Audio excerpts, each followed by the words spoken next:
خو د تجاویز مخکې دومره خبره کومه دا د پښتون وطن روایات دي چې جرګه راغوښتی هر څوک شي خو د جرګې امر یا د جرګې واک د هېڅ چا په لاس کې نه وي هغه د ټولو شریک وي نو دا جرګه مونږ بیا دا اعلان کوو چې دا د دغې پنډال ناست یا پرون راغلي د پښتون وطن د ټولو سیاسي قیادت او د ټولو قامي قبایلي مشرانو او د ټول پروفیشن مشرانو شریکه جرګه ده مونږ یوازې چای اوبه ټینټونه لګولي دي خدمت مو کړی دی تر دې پورته په د جرګه کې مونږ بل هېڅ نه لرو البته دا ضرور وایو د میرویس بابا د احمدشاه د جرګې نه واخله تر نن ورځې پورې چې څومره جرګې شوي دي دا د هغو ټولو جرګو تسلسل دی محترمو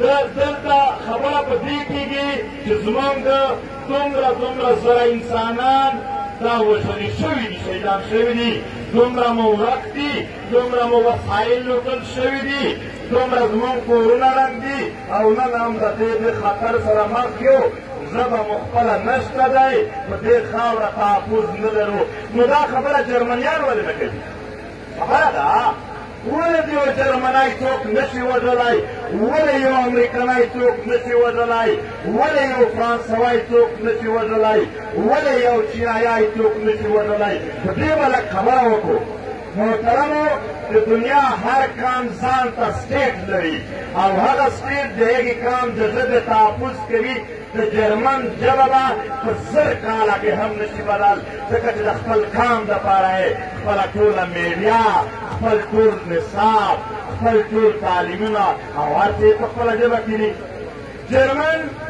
د جرمن په مدنیاتو باندې څوک قبضه کولی شي نه شي کولی ولې د هغې قام چې کوم خپل قامي سټیټ دی په هغه کې د ده خپل فوجونه دي او هغه ولاړ د ده تحفظ دپاره دي آیا د جرمن وګړي لاپته افرادي د فرانس ورته لاپته شي د سعودي عرب به څوک لاپته کړي یا د بل داسې ملک چې هغه ځان ته خپل ملت لري د هغې وګړي لاپته شته دی نشته دی هغه ځان ته سټیټ لري هغه ځان ته یو حیثیت لري هغه ځکه څوک نشي کولی او د دنیا سره تعلق دی محترمو کوم قام چې غلام دي یوازې د غلام قامونو وګړي وژل شوي هم دي وګوره د کشمیري حق هندوستان نه مني او کشمیری خپل ځان آزاد نه شماري ځکه کشمیری لاپته افراد شته دی وګوره چې بلوچ نه ځان دا شماري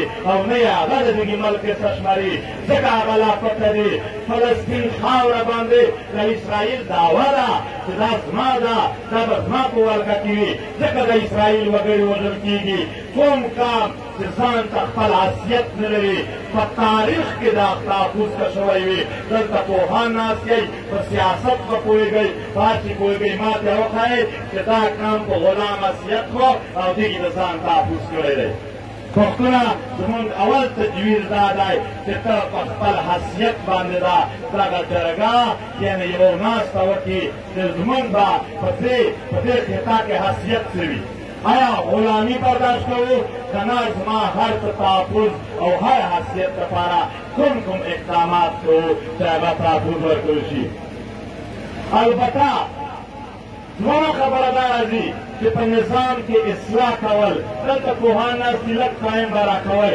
دلته دا قومي اسمبلۍ غړي ناست دي ډېر قابل خلک ناست دی دلته زموږ غورکۍ د قامي اسمبلۍ غړې ده داسې زموږ دلته اقبال افریدي نور ډېر دي او دلته منیسټران پاته یا په اوسني وخت کې منیسټران دا ناست دي زه د دوی مخته خبره کومه یو نظام چې وي هغه د اولسونو د څلورو شیانو ضامن وي امن عدالت تعلیم صحت زه دلته خبره کېږي چې په پښتون کې غلطي ده خپل سره وجني مننه سره وجني خو که چیرې زما په پلاس چا دعوا وکړه او ما ته پته ده چې دلته نږدې یو عدالت شته نه په هغه کې بېانصافي دي نه په هغه کې رشوت دی نه سفارش دی زه به مړی ولې کوم ولې جرمنۍ نه کوي، ولې جاپانۍ نه کوي، ولې فرانسوۍ نه کوي؟ دا د نظام خبره ده، دا د ولسونو د جیب خبره نه ده.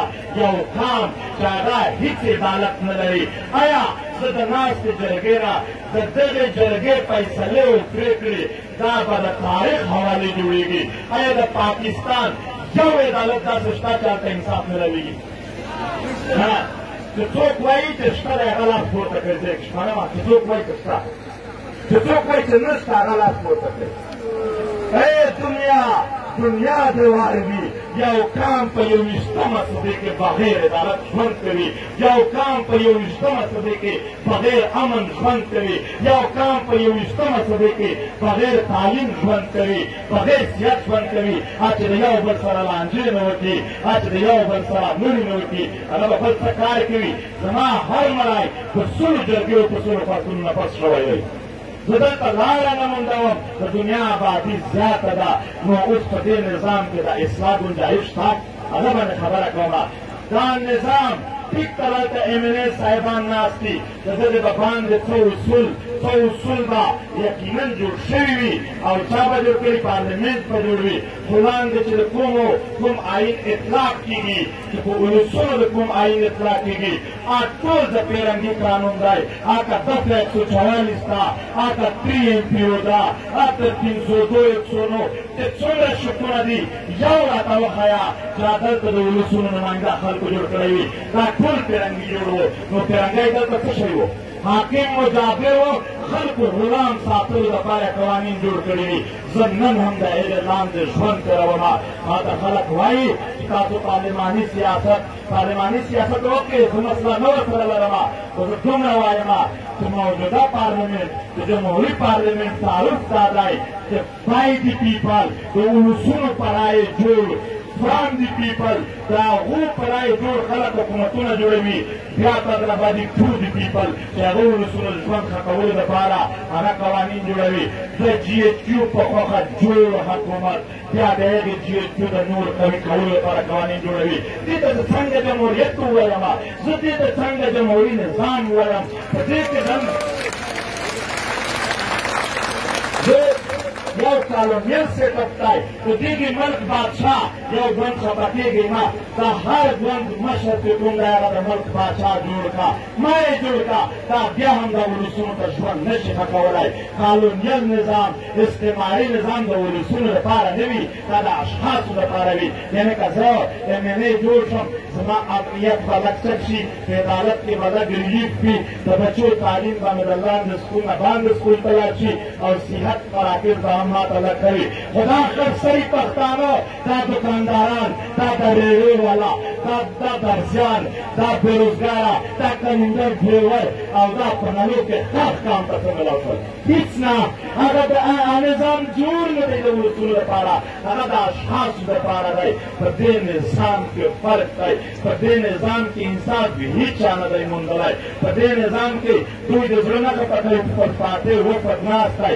اوس هم حکومت دی، تېر یې هم حکومت وه، خپل بېنظیر شهید سره څه شوي دي؟ خپله انصاف نه دی میلاو شوی. په دې کې زموږ سره د PTI پوره وفد ناست دی. دا یې قدر وکړي، جرګه ته یې قدر کړی دی. خو البته دومره ظلم، خپل ظلم پوره صوبایي حکومت سره هغه نه شي بچ کولی، پرېږې نه شي کړی. دا حکومتونو کې په دې کې د بل چلان دی. او دلته بیرونه زه یوه حواله در کومه، بخښنه خو راته کوئ که غلطه مې وکړه؟ اقبال صاحب، زه یوه حواله ورکوم، څوک رانه خفه کېږي نه، سندره ګلزار صاحب. د پاکستان یو منتخب وزیراعظم چې د وزیراعظمتوب نه کله لرې شو، هغه په خپله یو انټرویو کې وویل، د جیو نیوز سره پراته ده، عمران خان په خپله انټرویو کې وایي چې 3.5 کاله کوم قوانین مونږ جوړ کړي دي هغه د GHQ نه راتلل، نو د دغې قوانینو حیثیت څه پاتې شو؟ هغه خپله وویل، خپل یې دا الفاظ وو چې دلته قوانین د GHQ نه جوړېږي. نو ته ما ته ووایه دا د یو وزیراعظم د خولې خبره ده. ته په دې پارلمنټ کې یو بیل د میسینګ پرسن پاس شو، په پارلمنټ کې پاس کړه، سنټ دفتر د سنټ او پارلمنټ په منځ کې به څومره فاصله وي؟ یو دیوال د خدمت کې دا یو دیوال کې ورک شو میسنګ پرسن بل 2021 کې راغلی و تر اوسه پورې مې پاس نو په دې کې د ګنجایش څه نشته صرف دومره وایم بیا د بیمه زه هر ځناور ته هم احترام لرم خر دی یو ځناور دی په دې کې ډېر ښه سړی کښېني د دې نه بل ځناور نه جوړېږي که بد سړی کښېني هم دغه دی که زه په دې ملک کې نه نظام د نظام راغلی چې فرهنګي چلولو تر څو چې دا کالونیل نظام وي تر څو چې د فرهنګي جوړ نظام وي تر څو چې د استعمار جوړ نظام وي تر هغې مونږ پی ټي ایم دا جرګه ته تجویز پرېږدو چې تر هغې په دې ملک کې د اصلاحاتو هېڅ گنجایش نشته دی دلته یوازې د مصلحتونو خبرې دي چې که زه دا در سره ومنم ته به دا را سره ومنې که زه دا در سره وکړم ته به دا را سره وکړې نو کم سے کم زه د دې جرګې ته مونږ پی ټي ایم تجویز پېښ کوو چې دوی دا په دې باندې غور وکړي چې په موجوده نظام کې آیا د پښتنو څه د اصلاح کولو د دوی د مسایلو د حل څومره گنجایش موجود دی چې مونږ هغه وګورو دلته زه راځمه د تجویز په حواله سره دلته د هر